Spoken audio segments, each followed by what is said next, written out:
Hello everyone, welcome to V decodes. So आज हम लोग मॉडर्न हिस्ट्री का एक टॉपिक कवर करने वाले हैं जिसका नाम है quit India movement. So let's begin.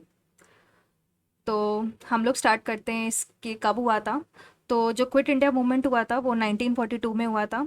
और इसका रीज़न क्या है? सबसे पहले तो इसका रीज़न ये है कि 1942 में एक हमारा मिशन आया था, इसका नाम है क्रिप्स मिशन, जो कि फेल हो गया था। ठीक है, तो मतलब क्यों फेल हुआ था ये? क्योंकि ब्रिटिश ने रियल पावर और डोमिनेंट स्टेटस वॉर के बाद, जो हमारी वर्ल्ड वॉर 2 हो रहा था उसके बाद, जो हमने डिमांड किया था कि हमें रियल पावर और डोमिनेंट स्टेटस चाहिए, तो वो उन्होंने मना कर दिया था।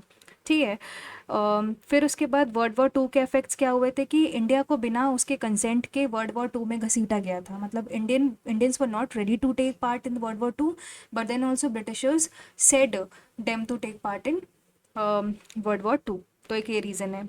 ठीक है। फिर एक फेमाइन हुई थी उसी साल, एक फेमाइन भी हुई थी जिसकी वजह से खाने की कमी हो गई, इकोनॉमिक डिस्ट्रेस हो गया। एंड देन फिर हमारा नेशनलिज्म, ग्रोथ ऑफ नेशनलिज्म हुआ था। The public was tired of British rule. अब हम बिल्कुल ब्रिटिश राज से बिल्कुल थक चुके थे। नेशनलिज्म भी ग्रोथ कर गया था। नेक्स्ट है Japanese threat. Japanese were advancing in Asia, British feared Indian revolt. ठीक है। फिर गांधी जी की बिलीफ थी उस टाइम के, मतलब उस टाइम पे गांधी जी ने बोला था करो या मरो का नारा। मतलब ये पूछता है कि ये जो स्लोगन है करो या मरो, ये कब दिया गया था? तो ये गांधी जी ने दिया था। और ये क्विट इन 1942 में दिया था, क्विट इंडिया मूवमेंट में। ठीक है। नेक्स्ट है, नेक्स्ट हम देखते हैं कि ये जो मूवमेंट है वो लॉन्च की डेट क्या थी और कौन से ईयर में लॉन्च हुआ था। तो डेट हमने देख सकते हैं कि 8 अगस्त 1942 में लॉन्च हुआ था। और कौन सा प्लेस था, कहाँ लॉन्च हुआ था? तो एक बॉम्बे में एक ग्वालियर टैंक मैदान है, ये बहुत इंपॉर्टेंट है। ठीक है। और अब उसको हम लोग किस नाम से जानते हैं? अगस्त क्रांति मैदान के नाम से जानते हैं। तो ये वहाँ पे लॉन्च हुआ था। जो सेशन था वो ऑल इंडिया, जो सेशन उस समय कांग्रेस का चल रहा था वो ऑल इंडिया कांग्रेस कमेटी थी। ठीक है। और जो रेजोल्यूशन पास हुआ था वो क्विट इंडिया रेजोल्यूशन था। स्लोगन दिया गया था महात्मा गांधी जी के द्वारा, करो या मरो, डू और डाई। और जो उसके की लीडर्स थे वो गांधी जी थे, नेहरू जी थे, मौलाना अबुल कलाम आज़ाद जी थे, सरदार वल्लभ भाई पटेल जी थे और राजेंद्र प्रसाद थे। ठीक है। कुछ टाइमलाइंस देख लेते हैं। तो हमने ये देखा था कि 8 अगस्त 1942 1942 में क्विट इंडिया रेजोल्यूशन पास हुआ था। ठीक। तो उसके बाद 9 अगस्त 1942 में क्या होता, गांधी जी और दूसरे जो कांग्रेस लीडर्स जो सपोर्ट में थे उनको अरेस्ट कर लिया गया। फिर अगस्त से सितंबर 1942 में क्या होता, बहुत भयंकर प्रोटेस्ट हुआ। ठीक है। कम्युनिकेशन लाइंस तक काट दी गई थी ब्रिटिशर्स के द्वारा। 1943 में क्या हुआ कि पैरेलल गवर्नमेंट, जिसे हम लोग बोलते हैं शैडो गवर्नमेंट, ठीक है, जो छुप के जो गवर्नमेंट काम करती, वो फॉर्म हुई थी कुछ कुछ प्लेसेस में। तो हम बाद में देखेंगे कि शैडो गवर्नमेंट्स कौन कौन सी बनी थी। और 1944 में गांधी जी को हेल्थ ग्राउंड्स पे रिलीज़ कर दिया गया जेल से, क्योंकि उनको अरेस्ट कर 2 साल बाद उनको रिलीज़ कर दिया गया। और फिर कस्तूरबा गांधी जी की डेथ भी हो गई थी, इस वजह से उनको रिलीज़ किया गया।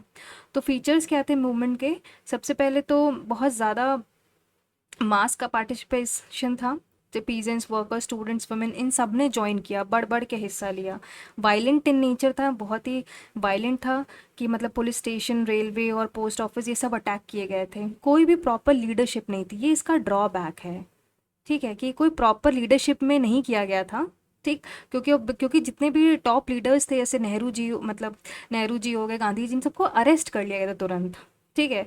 और यूथ और वुमेन ने इसको लीड किया था, जैसे अरुणा आसिफ अली, सुचेता कृपलानी, उषा मेहता। ये रेडियो अंडरग्राउंड रेडियो इन टॉपिक आएगा तो ये सब यूथ और फीमेल्स उभर के आई थी। ठीक। और अंडरग्राउंड एक्टिविटीज़ हुई थी, जैसे सीक्रेट रेडियो हो गया, बॉम्ब फैक्ट्री सेटअप हुई थी अंडरग्राउंड, पता भी नहीं चला ब्रिटिशर्स को। ब्रिटिशर्स का रिप्रेशन हुआ था, मास अरेस्ट हुआ था, मास अरेस्ट किया गया था। ऐसे गांधी जी को अरेस्ट कर लिया 2 साल बाद, फिर उनको छोड़ना भी पड़ा। प्रोमिनेंट लीडर्स हमने पढ़ा था कि गांधी जी ने स्लोगन दिया था डू और डाई का। अरुणा आसिफ अली फीमेल थे, इन्होंने, ये इंपॉर्टेंट है, इन्होंने ग्वालियर टैंक में ही इंडियन फ्लैग को होस्ट किया था, जहाँ पे हमारा क्विट इंडिया स्टार्ट हुआ था। उषा मेहता से हम लोग देख सकते हैं, इन्होंने सीक्रेट कांग्रेस रेडियो स्टैब्लिश किया था। Jayaprakash Narayan led underground movement after jail escape, jail से भाग गए थे, फिर उन्होंने अंडरग्राउंड मूवमेंट चलाया। राम मनोहर लोहिया, ये अंडरग्राउंड मूवमेंट में भी एक्टिव थे। Subhash Chandra Bose was already outside India with INA. ठीक। नेक्स्ट है, नेक्स्ट, हाँ, पैरेलल गवर्नमेंट की बात करेंगे जो फॉर्म हुआ था, तो बलिया, तामलुक और सतारा महाराष्ट्र में हुआ था। तो बलिया यूपी में है, तो इसके जो लीडर थे वो हमारे चित्तू पांडे जी थे। तामलुक जो रीजन बंगाल में है, इसके जो लीडर थे वो हमारे सतीश समांता जी थे। और 17 जो कि महाराष्ट्र में, इनके जो लीडर थे नाना पाटिल थे। ठीक। और नेक्स्ट है, हाँ, इन्होंने जैसे सतारा में प्रति सरकार स्टैब्लिश हुई थी, जो कि बहुत सक्सेसफुल हुई थी। फेलियर का रीज़न क्या था? एक फेलियर तो हमने देख लिया था, कोई लीडरशिप नहीं थी। ठीक है, इसे नो लीडरशिप। ब्रूटल रिप्रेशन, मतलब ब्रिटिशर्स ने मास अरेस्ट करना स्टार्ट कर दिया था, बहुत कुछ ब्रूटल इन लोगों के साथ हुआ था। That was not good. ठीक। लैक ऑफ फॉरेन सपोर्ट जो था वो बिल्कुल नहीं था, क्योंकि ऑलरेडी वर्ल्ड वॉर 2 में पार्टिसिपेशन था, तो इस वजह से फॉरेन लोगों ने इस पे हाथ नहीं दिया। वायलेंस काफ़ी तगड़ा हुआ था। Movement lost the Mahatma Gandhi moral edge. ठीक है।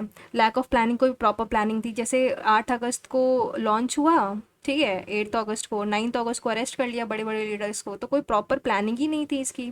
ठीक है, स्पॉन्टेनियस था बट अनऑर्गेनाइज था। ठीक।